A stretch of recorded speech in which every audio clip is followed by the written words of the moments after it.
right, hello everyone. Um, I'll give it a minute for our audience to rejoin us. Sorry for the tech issues there. Looks like something was a little glitchy with the video, but I see people piling in now. Sound off in the comments if I'm freezing, if anything is going awry, but I think we might have it now. As you know, Susan Kelechi Watson will be joining us, so I'll send the invite over her way in just a second. She'll be chatting about the fifth season of This Is Us, which is currently airing, and she's currently in production right now during this pandemic craziness. So we'll be picking her brain on just exactly what that process looks like. And then Between the World and Me is coming to HBO later this month, and I'm excited to speak with her about that as well. So without further ado, let me just find her in here. There we go. Susan, can you hear me?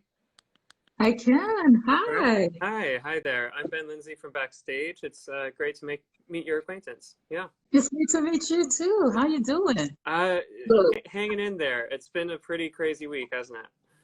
it has been. Yeah. It has been. And you know, your technical difficulties, you are not alone. Okay? Yeah. All the zooming and all the things. Like I'm on my end, like, oh my God, is it my internet? This is not good. Yeah. But it's happening like all over the place. And this is just how we got to do it now. No, We just just got to be patient. eight months in the Instagram interview. That's just kind of the way it goes, I guess. But it is Right. great to finally connect. I know that we've worked together via Backstage before, but never Hmm. met face to face. So this is such a treat. I'm glad to see that you're taking care of yourself. You're in production right now for season 5, is that right? We are in production right now. We're into episode 4 right now. Okay. And you know, it's been pretty smooth sailing for us considering everything that's going on. Yeah. There's definitely been a lot of changes because of COVID. You know, there's definitely a lot of like, you know, new things happening in the makeup trailer, new things happening on set. I call it my Barbie box, but when we sit backstage on set, now we have to sit inside like a box that has like plate like you know, plexiglass windows Oh and yeah. like a shower curtain in the front, and you can like let people in or out or whatever, and you know, walking around with a shield and a mask all the time and get tested 3 days a week, if not more. Hmm. Hmm. So we're doing everything we can to make sure we can get it done. And we've been running pretty much on time, so it's been good. Yeah. Good. Good. I mean, do what you got to do during these times. If nothing else, it's been great on my end to see just the adaptability of the industry. People are Yeah. still out there working. Obviously, for the first handful of months, that wasn't the case. But now that protocols are in place, things are up and running a little bit. You kind of figuring it out as you go along. So Absolutely. yeah, and of course, we're very happy to see you back on our screens for this fifth season. So can't complain there. Yeah. But It's good to be back. before we dive into This Is Us, I do want to touch on Between the World and Me. Mhm. I just had the chance to watch it today, and Did you? yes, it's such a beautiful, beautiful project. And Thank you. I mean, for me to be watching it this week of all weeks, it also just seems more timely than ever. Um, Oh, how did you first get involved? I know that you're executive producing this one. mhm. So, and you kind of have your hand in all the pots with it. So just tell us a bit about what the project entailed, how you got involved, why you got involved. Tell us about it. I originally got involved into the stage production that Hmm. Camila Forbes, one of our executive producers, it's Camila Forbes, Ta-Nehisi Coates, Roger Ross, and myself who are executive producing. And I was a part of the stage production that happened at the Apollo Hmm. in 2018. And as you know, with all the events that was happening in 2020, this year, you know, name one. Right. Um, but particularly after Ahmaud Arbery and after Breonna Taylor and then George Floyd, it just felt like we had to answer a call. Hmm. And you know, the thought was reimagining this project for streaming so that everybody could be involved, everybody could watch, everybody could experience, we could all grieve and, you know, have joy, pain, whatever it was, we could do it together. And Ta-Nehisi's book, you know, really kind of eloquently and exquisitely expresses so much of what, you know, we were feeling. And also it was a book that was a major part of the dialogue at the time in Mhm. terms of, white allyship and all of this kind of stuff.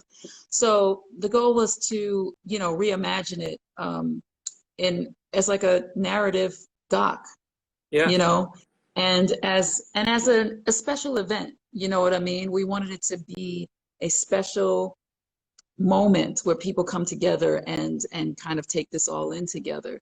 And and so we went from there. And I'm telling you, we kind of set out to do it at the end of June. By middle of July, we were in production. Yeah. So yeah, so we were doing pre production, and post production all at the same time. Why? Why? And big shout out to our incredible crew and our post production, pre production, our whole entire team, and Camila Forbes was directing as well, because they're doing a truly incredible job of getting this done for November 21st. And we're still in post right now. Yeah. As I speak, they are coloring the film and like sound mixing and doing all types of stuff. So yeah. I was warned that what I saw was a pretty early cut, but it's Yeah.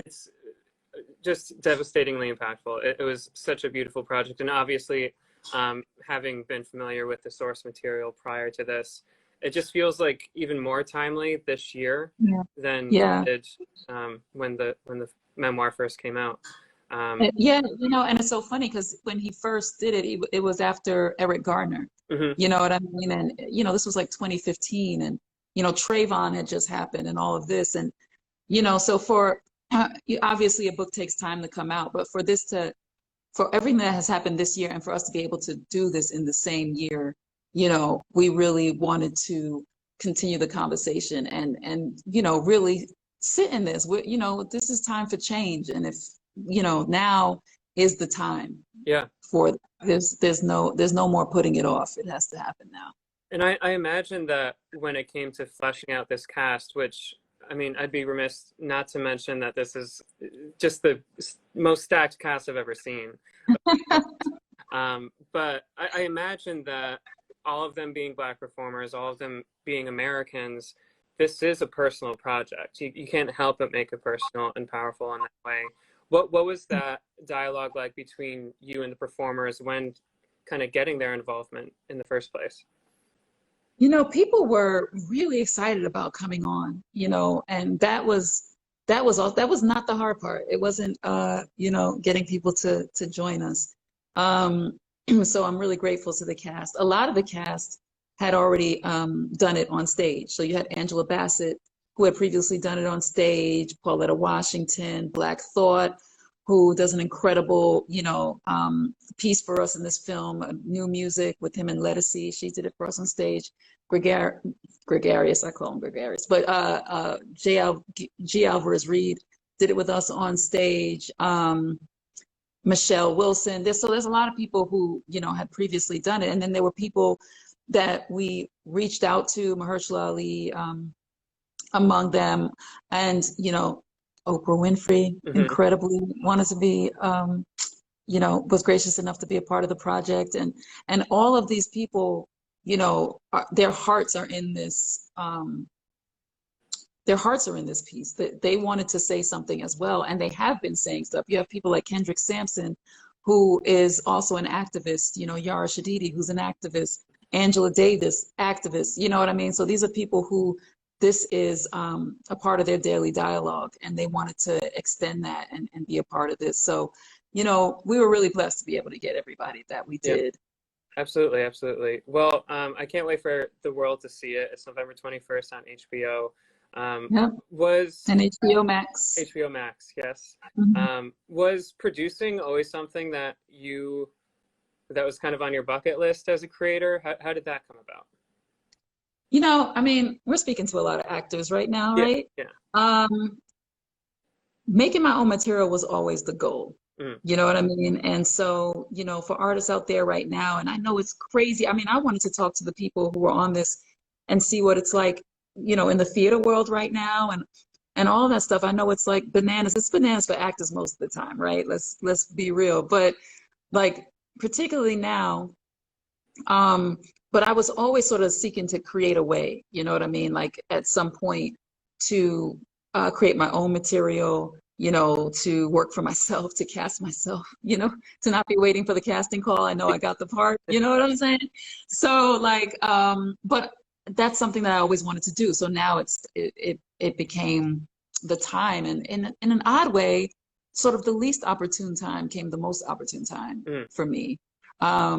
So, you can never judge what season that you're in, you know what I mean? Because you don't know. Like sometimes what you've been waiting to do is just the right timing, hasn't occurred yet.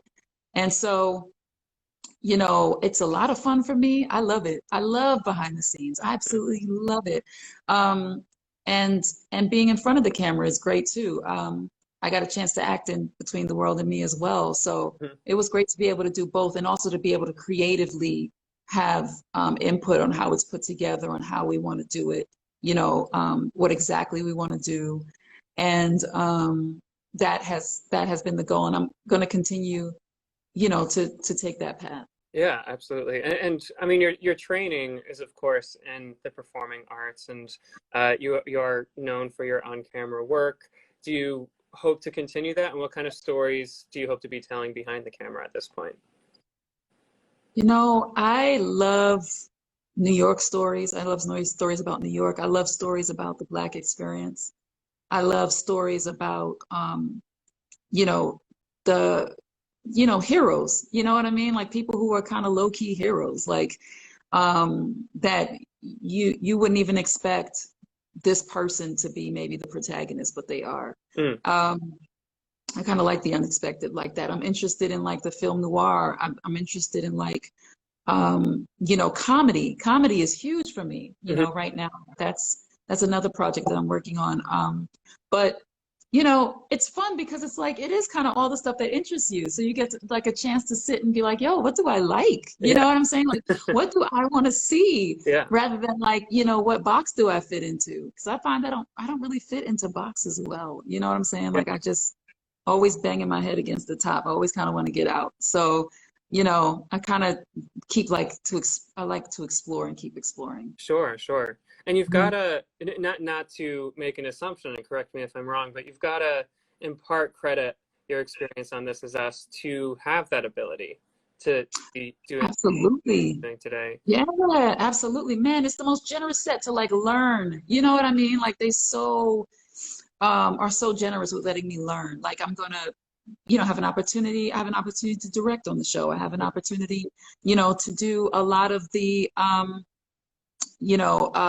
shadowing, and people who are on set who are working and allowing me to kind of see how it all, how the sausage is made, is what they say. Yeah. Like, we can sit in on the writer's room when we want to, you know what I mean? That's encouraged. Like my writing skills are encouraged. So like, there's a lot. I mean, and also like you get to see the jobs you don't want to do.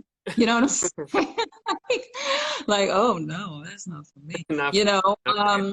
So yeah, it's cool to like be in the lab, be in the factory, and like see how it goes down, and also just see like where else do I fit?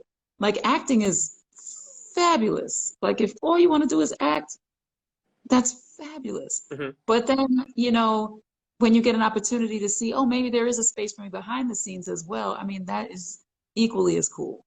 So This Is Us, has been a big part of like the training ground for that. Yeah, that's great to hear. Well, I would like to get briefly to the brass tacks of your performance on This Is Us, because Beth is absolutely a fan favorite for many, the heart of the show. Do you feel like thinking to the beginning of this character and getting the opportunity to play her, was it easy to put her skin on? Did she come to you easily, or is it kind of a process to get into her mind each day? I think she came, she came kind of like bit by bit. Yeah. Because when she was first written into the pilot episode, it was like 2 scenes. So I wasn't quite sure who she was yet. And then like, I remember it was the 2nd episode of the 1st season, I believe, and she had this big monologue where she talks to William about like, hey, watch what you're doing with my man. You know what I mean? I got his back. And then it was like, oh, okay, so she's a little like that. All right, cool, and put that in there.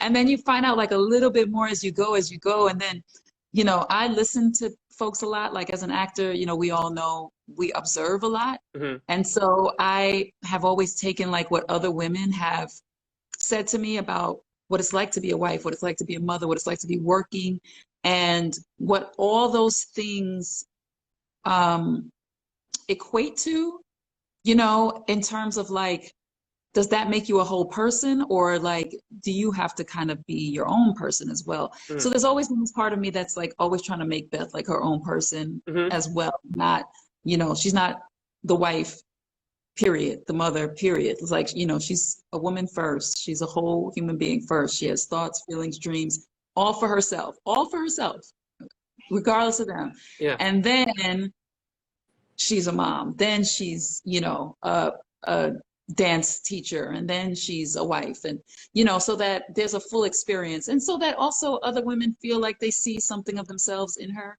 Yeah. Because I like to, you know, to rep, you know, for women, and I love repping for Black women, you know, Mm. in every way that is positive, you know, and that doesn't mean she, you know, she's always happy. It just means that, you know, she keeps it real and tries to, you know, represent the realness of what it's like to be a part of that culture, not, you know, falling into any particular stereotype of it, but just kind of finding the humanity in all of it. Right. Yeah, absolutely. And in terms of breaking her down and kind of those tiers of identity in a way, is that Mhm. is this the first time of you for you to employ that kind of quote unquote process in building a character, or is this kind of the practice technique for you? I have had a lot of characters that have come to me and they haven't been quite fully fleshed out Hmm. yet. They're still, you know, discovering them. So I think that's a process that I've had a lot of experience with. Yeah. Um, and I mean, that's cool with me because then I get to fill in the blanks, you know, It's so that's fun. that works as well. Yeah. So I guess that, you know, I have a bit of a process to it that I've sort of developed, and, you know, because you always want the character to feel like a real person. You know, Hmm. you don't ever want it to feel like, you know, it's kind of not very deep, you know, even if there's just an on and off, you know, if you're just on for like a hot second and you come off, you want there to be something there that makes people feel like a real person just crossed the screen. So that's definitely very much important to me. Yeah, yeah. And now to rewind a bit to when you were actually kind of getting your training and get cutting your teeth. I know that you went to Howard, then you went to Tisch for your master's. What's something that from that foundational training that you kind of still carry with you today? Do you keep it in your back pocket that you find yourself calling on? Ooh, that's a good question.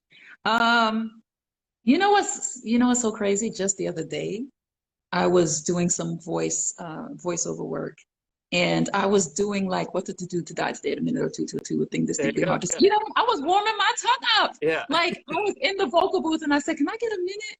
And I was just like, you know what I mean? Because like literally the physical stuff that I've learned in grad school still comes through. I mean, it always will. It'll come through. And like once you do that exercise, like you do not trip over your tongue anymore. Yeah. Like at least for I will not trip over my tongue.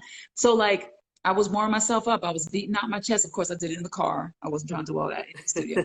And I was like, you know, humming into my nose and like warming up my mask and all that kind of stuff so I could do the vocal work.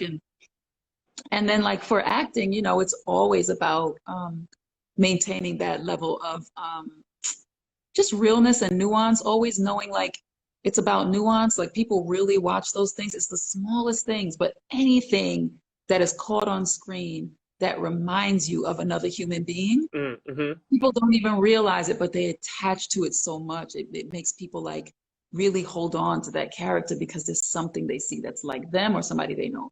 So it's not being afraid to be detailed in whatever you're doing and nuanced about it. So I carry all that with me. Man, I didn't do all that training for nothing. That was a lot of years.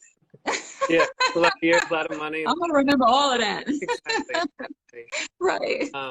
Well, as a final question for you, then again, the Backstage audience with us today are largely kind of those early career folks, the auditioners of the world, the early career creators who want to get their own work created.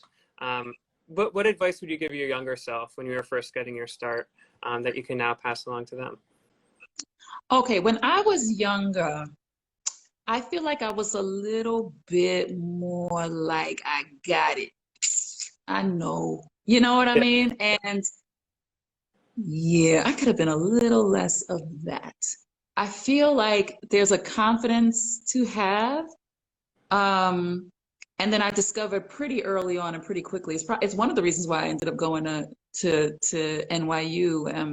And when I came out of school, I recognized that, I had to keep my eyes open, like keep learning. Don't stop that process. Mhm. Just keep kind of like soaking it in and taking it in.